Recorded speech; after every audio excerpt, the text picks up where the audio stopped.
Hello বন্ধুরা, welcome to তনুর সংসার। প্রথমেই বলে রাখা ভালো, এটা কিন্তু কোনো প্রমোশন ভিডিও নয়। বেশ কিছু মাস আগে এফবিতে আমি ওই অ্যাড দেখে ক্যাফিনের একটা ওই বডি লোশন আর পারফিউম ইউজ করেছিলাম। তো সত্যি আমার খুব ভালো লেগেছিল। ওই জন্য আমি আবার এটাকে অর্ডার করেছি। কিন্তু এবারে সেম জিনিস অর্ডার করেছি, মানে বডি লোশন আর একটা পারফিউম, কিন্তু দুটো আলাদা ফ্লেভারের। এবার সেটা আজকে অফিসে ডেলিভারি করলো। আমি বা কৌশিক, যে কেউ, আমরা যখনই অনলাইন শপিং করি, আমরা আমাদের অফিসেই যে যার ডেলিভারি অ্যাড্রেস দিয়ে রাখি, কারণ এই সময় তো বাড়িতে কেউ থাকে না, সুতরাং এসে ফিরে যাওয়ার একটা প্রবলেম থাকে। আর দেখো, এবারে দেখছি এই দুটোর সঙ্গে বেশ কিছু ছোট ছোট স্যাম্পল ওরা ফ্রি দিয়েছে। তার মধ্যে এটা যেমন আমার আগে থেকেই ইউজ করা ছিল, এটারই বড় বটলটা ইউজ করেছি। আর সঙ্গে দিয়েছে দুটো বডি ওয়াশ, দুটো ফ্লেভারের। এদিকে বাড়ির আজকে কিছু কাজ ছিল বলে আজ আমি নিজের লাঞ্চটা প্যাক করতে পারিনি। তাই মাকে বলেছিলাম প্যাক করে রাখতে, মায়ের বাড়ি থেকে অফিসে আসার সময় নিয়ে এসেছি। দেখো টিফিন বক্সের ছড়াছড়ি, এত টিফিন কে খায় বলো তো। আজকে যখন বাড়ি ফিরছিলাম, বাড়ি ফেরার পথে হঠাৎ করে কি মনে হলো যে আজকে আর বাড়িতে ডিনারে ভাত খাবো না, কারণ বেসিক্যালি আমি আর বাবান তো ডিনারে ভাতই খাই। তো কৌশিক খায় রুটি। কিন্তু আজকে সকলের জন্য একই ডিনার রেডি করব। করব পরোটা, ডিম কষা আর সিময়ের পায়েস। অনেক দিন ধরেই এই রকম মেনু আমার খুব খেতে ইচ্ছা করছিল। তোমাদের সঙ্গে একটা আমার অভিজ্ঞতা শেয়ার করি আজকে। আমার যখন জন্মদিন হতো ছোটোবেলায়, বেশ কয়েক বছর আগের কথাই আমি তোমাদেরকে বলছি।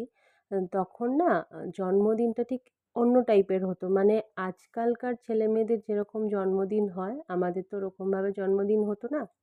ওই সকালবেলা মা ৫ রকম ভাজা, ডাল, তরকারি, মাছ বা নিদেনপক্ষে মাংস, যাই হোক যেটাই করতেন না কেন, সন্ধেবেলা মাকে দেখতাম এই মেনুটা করতে। মানে লুচি বা পরোটা, লুচি হতো না, ম্যাক্সিমাম পরোটাই হতো। আর তার সাথে এরকম ঝাল ঝাল ডিম কষা আর পায়েস। সিময়ের পায়েস না, চালের পায়েসই হতো।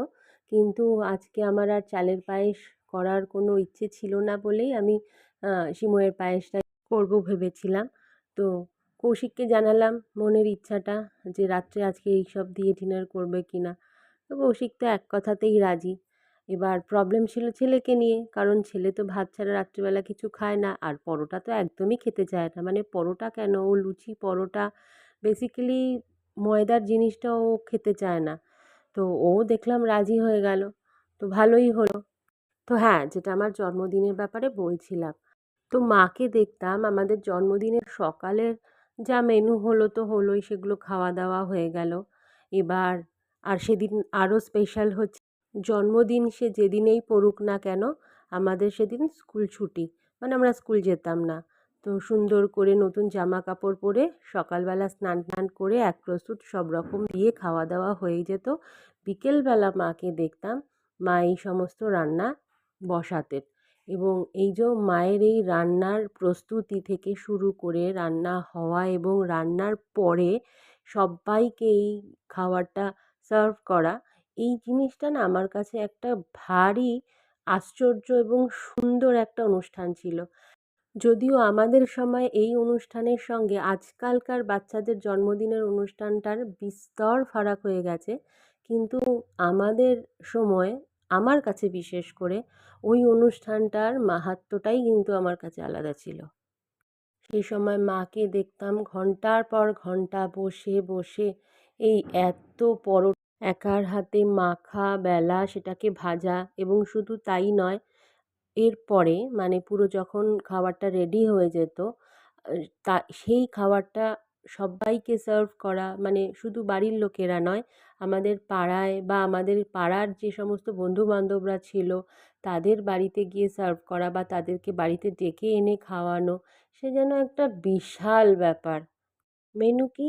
ডিম কষা, পরোটা আর পায়েস, কিন্তু তাতেই যেন যার বাড়িতে অনুষ্ঠান হচ্ছে এবং যারা সেই অনুষ্ঠানে এসে যোগ দিচ্ছে, তাদের প্রত্যেকেরই যেন কি খুশি, সে আনন্দ আর ধরে না। তো যাই হোক, এই রকমই একটা ফ্লেভার আজকের দিনটায় আনতে চেষ্টা করলাম। পারলাম না হয়তো, কিন্তু তবুও সেই খাওয়ারটা মনে করে সেই একই মেনু আর কি আজকে ডিনারে রেখেছি। তো দেখবে জীবনের এরকম ছোট, ছোট বেশ কিছু মুহূর্তগুলো পরের দিকে বেশ ভালোভাবে আমাদের মনে কেমন স্মৃতির দাগ কেটে যায় এবং বারবার সেই দিনগুলোই ফেরত পেতে আমাদের ইচ্ছা হয়। কিন্তু অনেক সময় এরকমও হয় যে সেগুলো চাইলেও আমরা পাই না। তো যাই হোক, তোমাদের সঙ্গে গল্প করতে, করতে আমার ডিনারটা রেডিও হয়ে গেল আর এদেরকে সার্ভও করে দিলাম। আর তোমাদের যদি ভিডিওটা ভালো লেগে থাকে তাহলে অবশ্যই ভিডিওটাতে লাইক করে চ্যানেলটাকে অবশ্যই সাবস্ক্রাইব করে রেখো। আজকে আসি, দেখা হবে পরে, টাটা।